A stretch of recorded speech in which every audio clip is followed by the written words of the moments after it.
It's not the government, the church, or even our schools. The home is the actual foundation of all societies, and it is steadily deteriorating. Do you realize how valuable your home is? Are you willing to do the homework required to be an influencer? A home influencer. Welcome to Homework with Kim. I'm Kimona Farkison, and together we take a candid look at our homes and the work we need to do within its four walls and in our families in order to fulfill our God-given assignments. Just look around, you see it. We have some homework to do, so let's get started.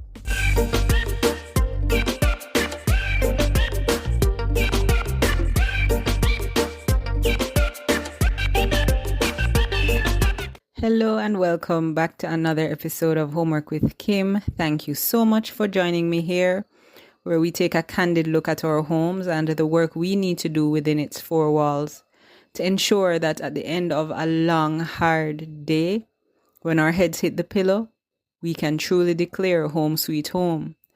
I'm your host, Kim, and we are in the month of May, which is celebrated here in Jamaica as National Child's Month. And today I want us to talk a bit about something that most of us as children loved. Children of today still love cartoons.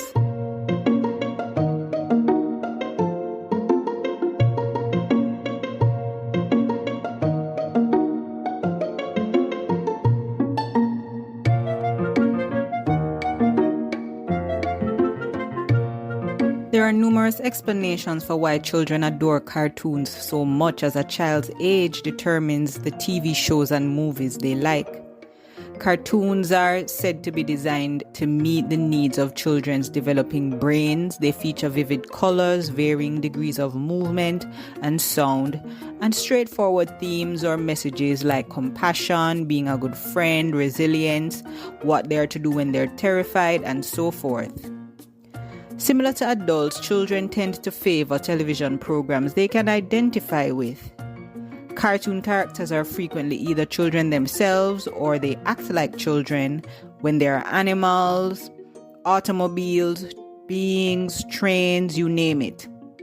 As cartoons address developmentally appropriate issues or foster children's enormous imaginations, children are drawn in. But is it all just harmless entertainment? Years ago, a very popular children's network had a theme song, "Not Just Cartoons." We're Nicktoons, it went on to say. And I think they were giving the masses a hint with the first part of that jingle. Perhaps adults didn't catch on then, but I think they were absolutely right. Let's look today, friends, at the fact that much of what appears to be innocent, child-friendly programming are not just cartoons.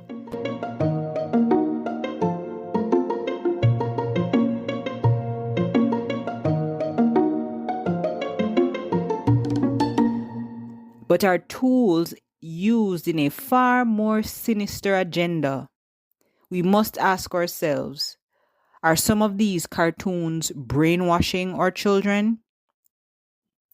I recall that there were only a few children's cartoons available in the mornings on a Saturday and again in the afternoon when I was a child. We didn't have Netflix or Amazon Prime back then. Perhaps a good thing. The use of subliminal messages in something as pure and innocent as children entertainment is a well-debated issue. The world, I contend, is not so innocent. The usage of covert sexual and other images in the context of its big-budget movies was initially alleged to have occurred at Walt Disney Pictures. Let's look further. You might think I'm being a little dramatic, but bear with me. TV has an impact on children's behavior, say both the American Academy of Pediatrics and the American Academy of Child and Adolescent Psychiatry. Neuroscientists have shown TV is a very quick medium. The spectator is bombarded with messages that seem to be fired automatically. And when a child gets used to getting knowledge so quickly, they become disinterested in information that is more methodical and comprehensive. The majority of cartoons contain covert and overt messages intended to corrupt the morals, family values, and intelligence of the next generation of children. Psychologists in the southern Russian city of Krasnodar have urged the authorities to forbid the broadcast of the Pokemon Japanese animation.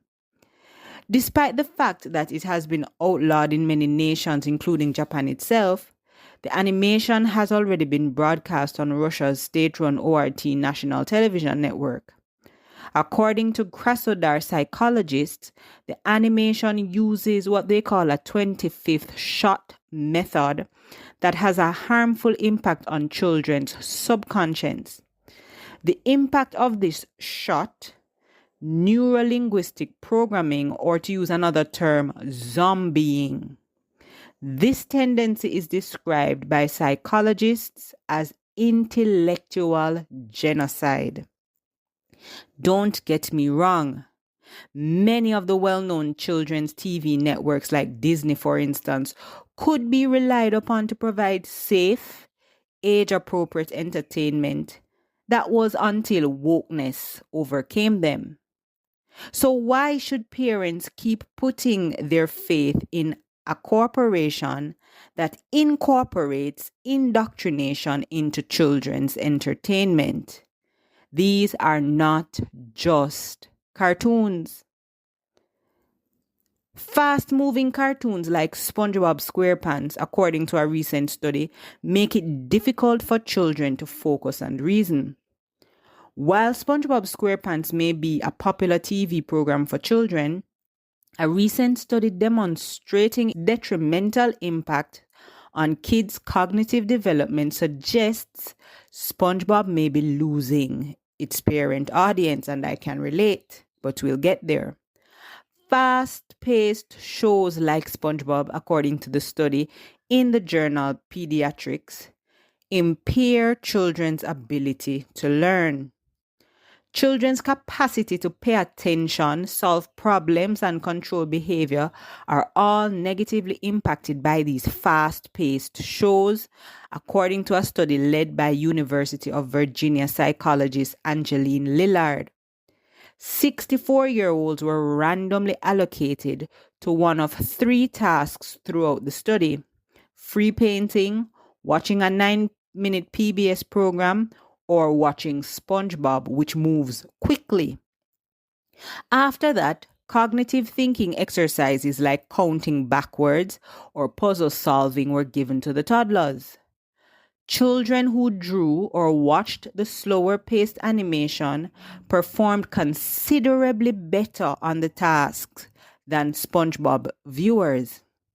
One explanation for this, in Lillard's opinion, is the standard monkey see, monkey do mentality.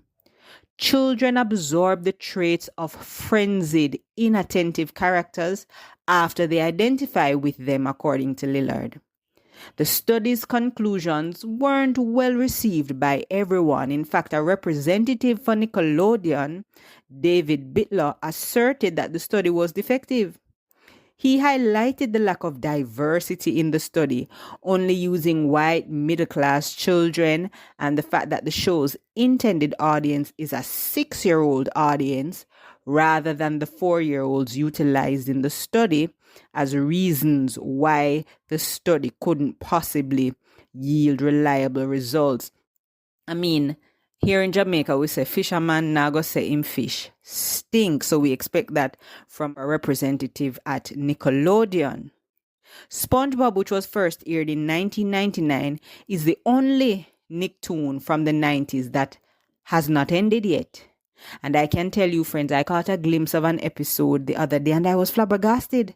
It was bright, it was quick, it was pointless. It made no sense. I tried to follow it. I could not at the end of it, which I didn't get all the way to the end, but my adult brain, when I was done viewing a few minutes of that SpongeBob episode most recently, my brain felt like mush. But what about the issue of subliminal visual messages in cartoons? According to the American Heritage Dictionary, subliminal messaging is anything that occurs, and I quote, below the threshold of conscious perception, inadequate to produce conscious awareness, but able to evoke a response. In the domain of the media, this means that advertisers and programmers are sneaking messages into the media that you act upon without you realizing it. And they are doing it also to children. Children's cartoons are packed with many controversial topics such as violence and sexuality. Many parents, however, would be horrified to find out that cartoon creators purposefully brainwash their children by subtly incorporating messages that are never meant to be understood by the conscious mind, but instead influence the subconscious to behave in a particular way. These are not just cartoons. Many acts of accused subliminal messaging are easily explained by a simple coincidence, they say. Like the infamous Disney stories, which were the subject of accusations from the conservative Christian organizations like the American Life League in the 90s, that the company was infusing its movies with sexually explicit subliminal messages. Many of the topics shown in the cartoons I can't even describe here, otherwise this podcast will become an obscene one. And what about the auditory subliminal messaging in these children's cartoons? You see, children are always attentive to the dialogue when watching cartoons. A young child is exposed to audio subliminal messages in their subconscious mind that they may never be aware of, but that will later become a part of their existence.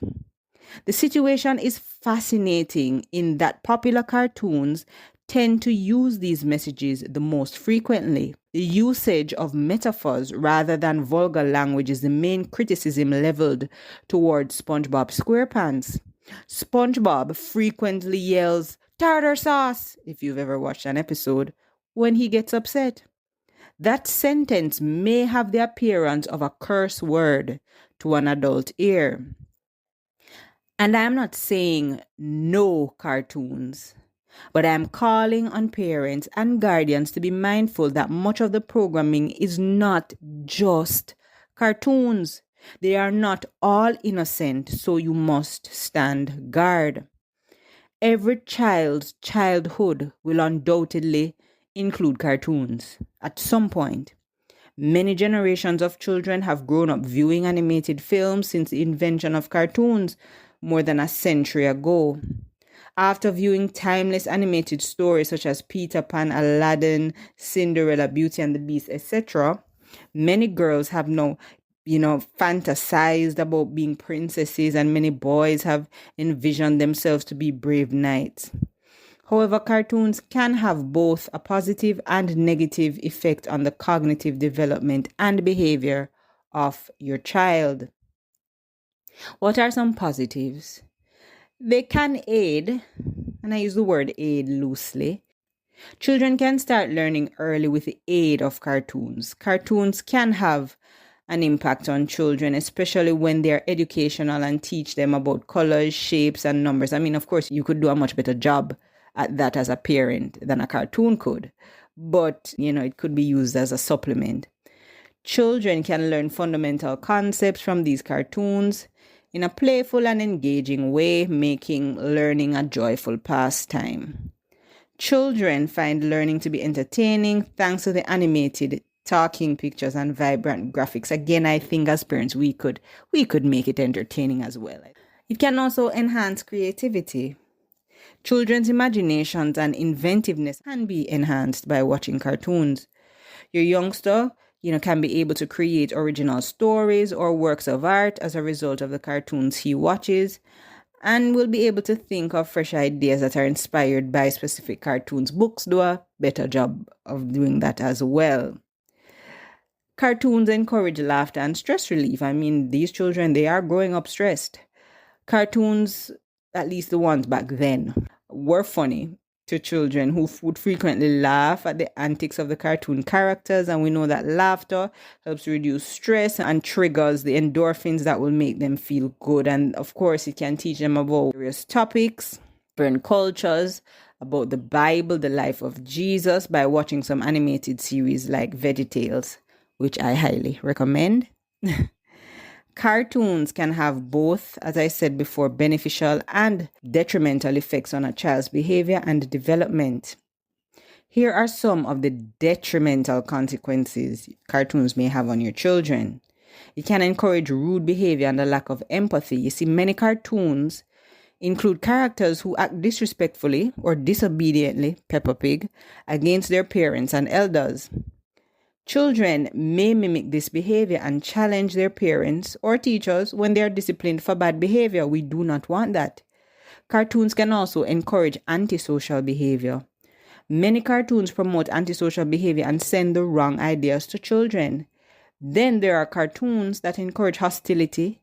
They contain sexual innuendos and model bratty behavior. These can influence your child's behavior and lead them to believe that being violent, spoiled, or aggressive is okay. Some cartoons promote bad role models, and I've seen this. Children frequently idolize and imitate their favorite cartoon character, and that's how we were when we were growing up. You would say, oh, on Powerpuff Girls, I'm Bubbles, I'm Buttercup, and that kind of thing. So children would idolize and imitate their favorite cartoon character and strive to be just like them. Frequently, the person they admire may be a deceptive role model who promotes bad habits or acts insensitively toward other people. Children who experience this kind of psychological influence from cartoons are more likely to become withdrawn, uncommunicative, antisocial, or out of control. These are not just cartoons. So friends, what kind of homework do we need to do concerning these cartoons and our children? First, we must be mindful that these are not just cartoons and that some of the creators of these animated series have dark motives. So I suggest that we watch with our children as much as possible. When we watch cartoons with our children, we can keep an eye on what they are seeing and gauge their reactions to different plots. We can also filter out improper content and lock content that we don't want them to access. Use parental control programs with monitoring and filtering software. Don't leave the child unattended in front of the TV or the iPad for any extended period of time without checking on what they are seeing. Secondly, we should limit the watch time. Establish a rule, especially for small children, that limits the amount of time spent viewing TV or cartoons. Instead of letting them watch cartoons, tell them to get up, go find something, go outside and play, go do something else. Thirdly, allow them to watch only cartoons that are age appropriate or informative and that do not promote bad behavior. Those are what you should be watching with your child. Fourthly, explain the difference between cartoons and reality. You should be telling your child the distinction between reality and cartoons. Teach them about what is dangerous, what is proper, and what is unattainable. You could, for instance, tell your child, despite a character appearing to have avoided harm after suffering violence, this is not always the case. In other words, nobody go take up the foolishness where you just see, pan your head go try do it because this can cause harm. Check out some informative channels. Lastly, and my favorite, is to use audio or podcasts for story time. Instead of having them watch a cartoon, just find some kid-friendly audio podcasts. If you type into Google kids-friendly audio podcasts, you'll see some options come up and you can have them listen rather than watch a cartoon, as listening will encourage our children to be better listeners.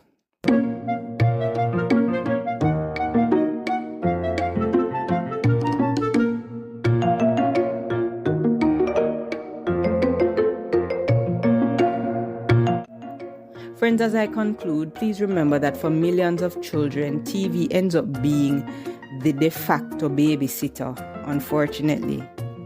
But do not forget that once they see it, they cannot unsee it. Save yourselves and your children from the agents who are out to ruin their morals and covertly program them against the values and principles of right and good.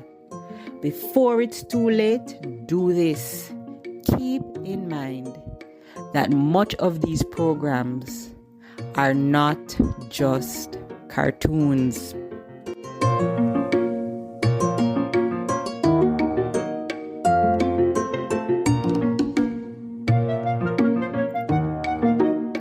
Thank you so much for joining me for another episode of Homework with Kim. I hope you have been encouraged to do the homework necessary to monitor the cartoons that your children are watching, to keep in the back of your mind that, hey, this may look innocent, but let me look a little closer because this may be one of those that is not just a cartoon. There could be something sinister hidden in what I'm about to allow my child to watch, and I must stand guard and protect them from the evil that is around them. Again, I look forward to talking to you again. So until we meet again, just look around. You see it. We have some homework to do. So let's get started.